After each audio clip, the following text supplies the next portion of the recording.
Pastry holds the lead. Oh no, Botticelli spins and rejoins. Lando up to second. Russell drops to third. Charles has got a broken front wing. He had contact with Lulu after an oversteer moment. Well, that's it. That was all the excitement you were going to get. Still a million times better than the Paddock 43 video.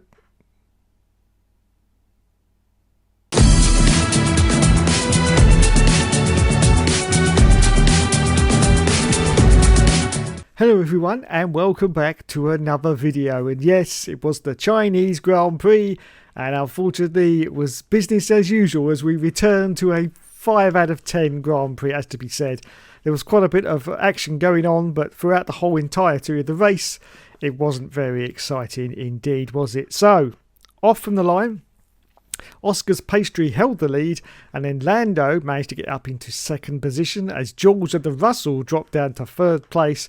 And of course we had Charles Leclerc actually sort of kind of hitting Lewis Hamilton and breaking off his front wing. In fact, the whole of the end fence of the front wing and the rest of the wing was actually dipping onto the ground, which David Coulthard actually commented on and said maybe that's actually giving him more downforce. Well, we don't know, but he seemed to be doing very well indeed without that element to his front wing, so well done to Charles. Well, we'll get to that later. But anyway, so Charles had a broken win after contact with both Ferraris after an oversteery moment. Yes, it was definitely an oversteery moment for Charles Leclerc. Now on lap 4, one of the drivers behind Fernando Alonso reported that his car was about to explode into flames. Yes, it's going to blow. It's going to blow, Captain. She's going to blow. Unfortunately, it didn't blow, but his brakes, he was definitely having a lot of brake problems, and unfortunately he had to retire on lap 4 because his brakes were smoking like a good one. So he was out of the Grand Prix, so no points for Alonso, not even finishing either as well. Then on to lap 14, the pit stops had just sort of started, so a few people came in on lap 13, then on lap 14 some more came in. And so the results of the race by lap 16 was, in first position, it was Alexander Albon in the Williams. What a fantastic result. I was just watching him go round. I know it was only because of the pit stop routine, but just watching him go round for a couple of laps in that Williams, in the lead of the race, was a sight to see, I have to say, and I got very, very excited indeed. And in second place at that point in the Grand Prix was Pastry, third was Russell, fourth was Norris, fifth was Lance Stroll, once again doing very, very well. Yes, and I do believe someone sent me a message and said that Lance Stroll is now ahead of Ferrari. Just let that sink in for a moment. Yes, ahead of Ferrari. That's unbelievable. And Carlos Sainz in the other Williams was in 6th position on lap 14. And we're on to lap 15, and Lando Norris made a pass for George and Russell and made it past him and into 3rd position. Now, at this point, I'd just like to point out Lewis's team radio, and in fact, Charles Leclerc's team radio as well, because it's just getting very, very funny to me that these radio calls. Already, they're only into their second race, and already it's like they've been married to their mechanics for 15 years.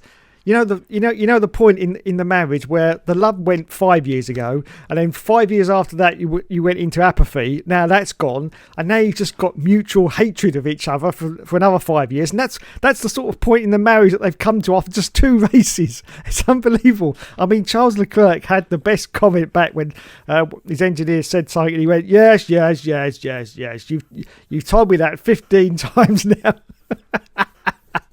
Same thing, but I agree with him. Some of those radio calls are just so boring. If I was in that car, I'd say, "Shut it, just be quiet now.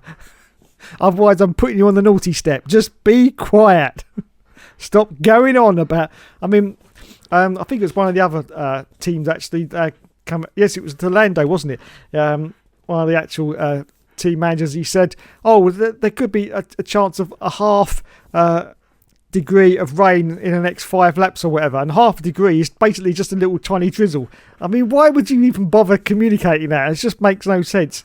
I think they're just trying to get a little bit of fame and attention, these team owners, or whatever it is, the chief mechanic, isn't it, who actually deals with the cars. I think they're just going for attention now. Yes, just going for attention. So they're just, because they don't get enough, they don't get any nowhere near what the driver's getting attention stakes. So they're just sort of saying to themselves, yeah, I'm just going to see if I can get on the telly.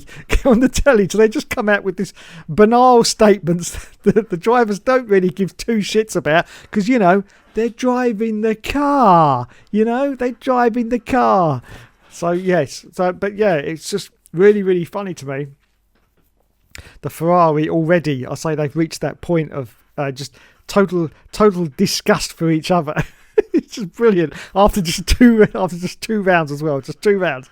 I can't wait to see how much that deteriorates onto like round 24, because that's going to be tragic. It really is going to be tragic if it continues like this, because it's just horrible to listen to, but funny at the same time. It really is.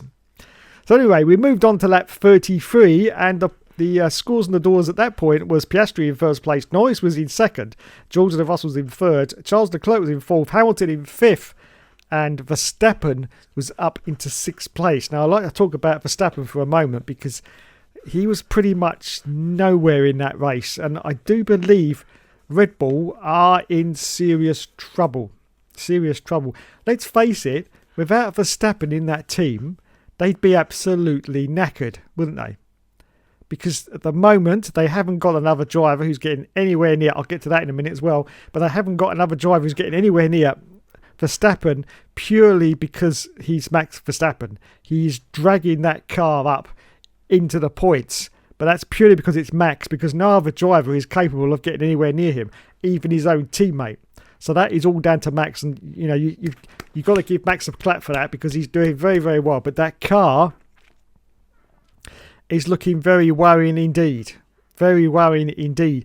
Now, I did say at the end of last year, I wondered how much of Adrian Newey leaving has had an effect on the Red Bull team. And I also wondered how much that Adrian Newey has actually put into that car for this year. I'm thinking that maybe he hasn't done anything to that car, because don't forget, before he was about to leave, and then Christian Horner came out and said, "Oh, wait, you can't say all this about Aston yet. You're still working for us at the moment." He wanted him on his hypercar, didn't he? So I think he was probably devoting all his time to that hypercar, and I don't think he's done any development work on that 2025 Red Bull whatsoever. I don't think so.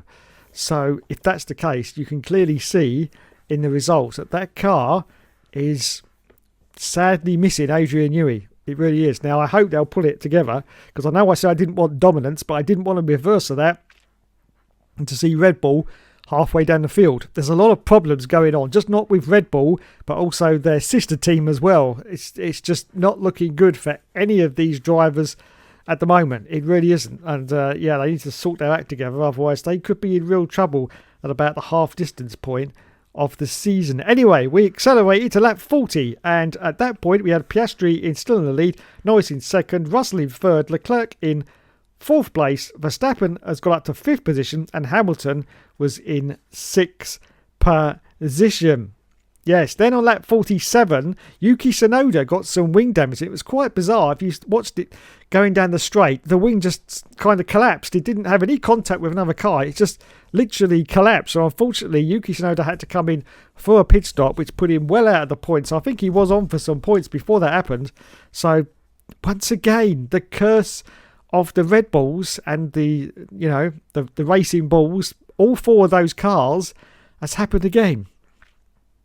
Let's look at it into perspective. Max finished the race in fourth. Liam Lawson was absolutely nowhere. Yuki Tsunoda got wing damage and ended up, unfortunately, absolutely nowhere. It's just not looking good, is it? It just really is not looking good. And then, also on lap 47, this was when it was first reported about Lando Norris. He was having a lot of brake problems. The brake pedal was getting very long in the car. If anyone's driven their car and that's happened to you, going down a motorway, or if you're in America going down the freeway, it's pretty scary. If you've literally got to push your foot on the pedal further and further and further to get it to brake, it really is scary. So, that's just us driving about normally. Think about someone doing that in a Formula 1 car, doing about 215 miles an hour. Yes, very scary indeed. But yes, anyway, he managed to get it to the end, which was great to see. Then on lap 51, Jack Doohan got a 10-second penalty. I'm not so sure about Jack, to be honest. He sounds like a bit of a plum, because I did notice that came up on the screen one lap later that he was being investigated for weaving again just after he got that 10-second penalty. No, Jack, that's not the way you do it, my son. That's no. You've already got a penalty, so don't start blocking it. No. Anyway, on lap 53, Maxi Boy then got up into 4th position. And that was it. That was all the excitement in the Grand Prix. And of course, Oscar's Pastry won the race. Yes, well done to Oscar's Pastry. He didn't overcook it. He was just right. He was done to perfection. Yes. Gas Mark 5, 22 minutes. Beautiful. Absolutely beautiful. But unfortunately, most of the excitement in that race came afterwards. Yes, which sometimes happens, and it certainly did. 2.5 hours after the race had been completed, Lewis Hamilton, Charles Leclerc and Pierre Gasly were disqualified from the Grand Prix. That's right, both the Ferraris were disqualified. Now, Lewis was disqualified because his plank was worn too much past the regulation limit. Now, this is another thing I've been saying about the sprint races. It's all a little bit of a kerfuffle when they do the sprint rounds, because, you know, they haven't got time to put very many. There's only one practice session, I do believe, isn't there? Yeah, there's one practice session on a sprint round. They haven't got time to sort their cars out properly for the race, and they have to go straight into sprint qualifying, and they have to go into the sprint, and they have to go into the qualifying.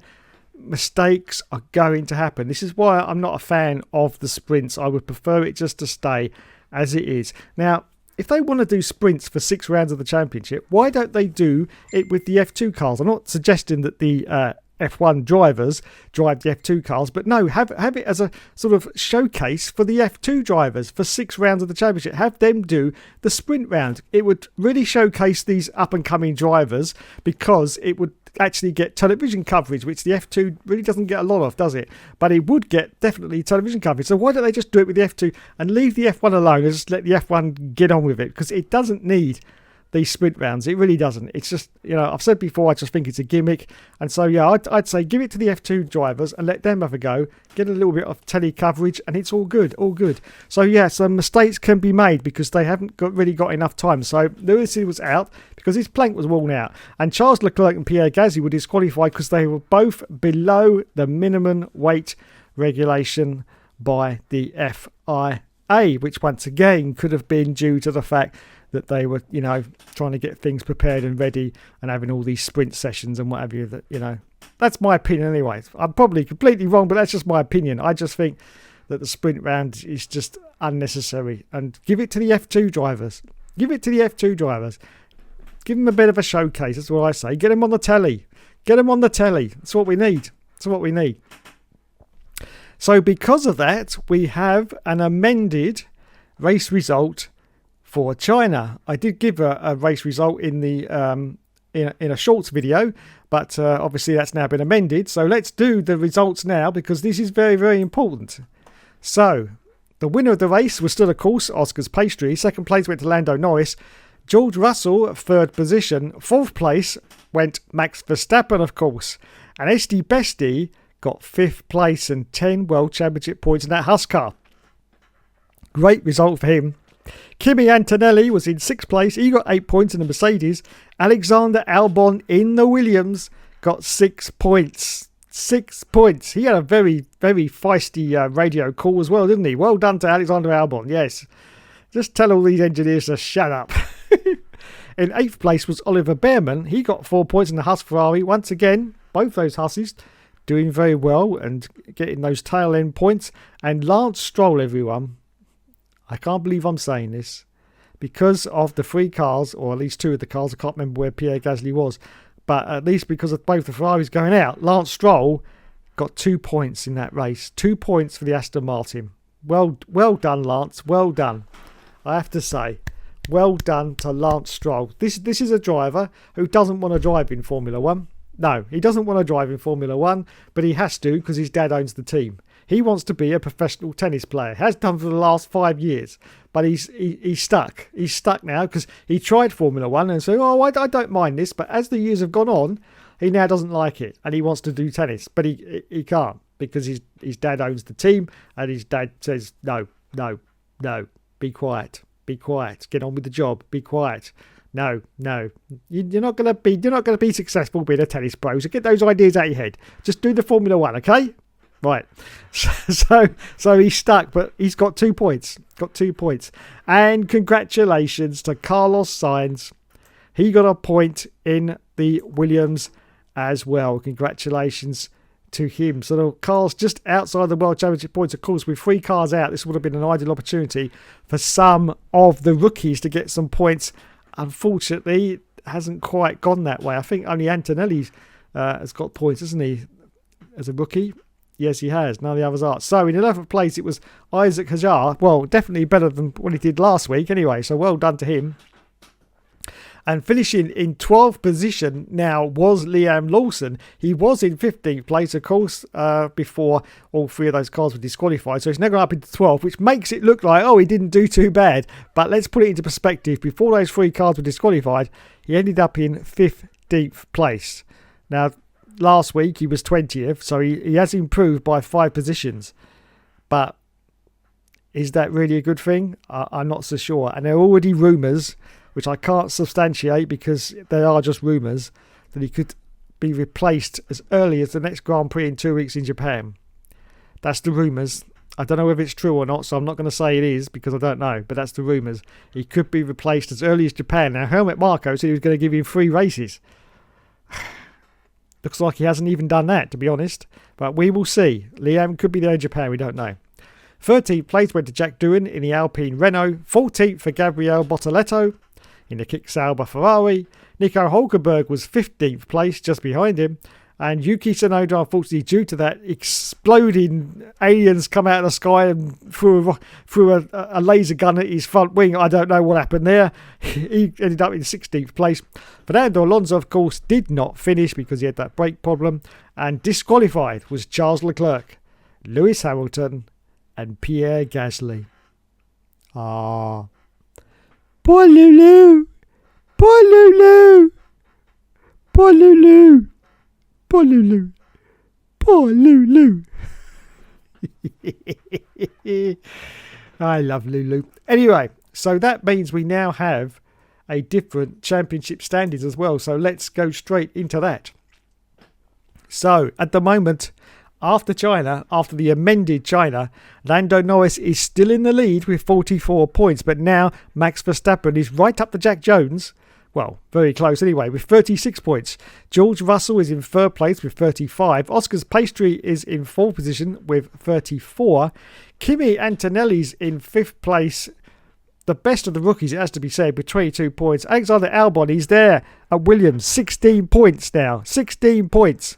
Esti Besti is in 7th place with 10 points. Lance Stroll is in 8th place with 10 points. Yes, you are right. He is above both the Ferraris. This is going to be a strange 2025 already, isn't it? Yes, I can tell. It's going to be a strange 2025. Lance Stroll is above both the Ferraris. Lewis Hamilton in 9th with 9 points and Charles Leclerc in 10th with 8 points. 11th for Nico Hulkenberg with 6 points. And 12th for Oliver Behrman with 4 points. Yuki Tsunoda's got 3 points in 13th place. Carlos Sainz has got that single solitary point. And the last of the point runners in 14th position. Still to score points, we have, of course, Isaac Hajar, Pierre Gasly, who got disqualified, of course, Liam Lawson, Jack Doohan, Gabriele Bortoleto, Fernando Alonso. So out of those bottom 1, 2, 3, 4, 5, out of those bottom 6, who do I think is going to actually score points? Fernando Alonso is definitely going to score points, I do believe. Pierre Gasly, I think he will score some points as well. And I think Isaac Hajar may be able to sneak a cheeky point at some point in the season. As for Liam Lawson and Jack Doohan and Gabriele Bortoleto, you have to give a little bit of lenience because he is in the stake F1 car, which is not the greatest. It's definitely a back runner. So you have to give a little bit of lenience. But Jack Doohan and Liam Lawson Well, we don't know what's happening with Leanne, but Jack Doohan, I don't think he's going to score any points because, yeah, he needs to calm down a little bit, I do believe. Calm down. Yes. He could turn out to be a great driver in the end, but at the moment he's not impressing. Not impressing whatsoever. So there we go. That was the Chinese Grand Prix. Yes. 2025, as I say, wasn't very exciting in the end. Unfortunately, some of that's due to the circuit. It's not really an exciting circuit. There isn't that many opportunities to overtake, is there, to be honest? But yeah, that was the Chinese Grand Prix. Now, as usual, let me know what you thought in the comments. Let me know if you thought it was better than a 5 out of 10. I'd give it 6 maximum for excitement. I'd give it 6, but no more than that. It definitely wasn't a classic, was it? I base every Grand Prix on Spa 98, so which you've always got to give a 10 out of 10. There's no other score you can give Spa 98 but 10 out of 10, and so I score accordingly. So I'd give it 5, maybe 6 most, but no more than that. No more than that, indeed. Anyway, that's it for me. Thanks so much for watching, all you lovely people, and I'll catch you in the next video.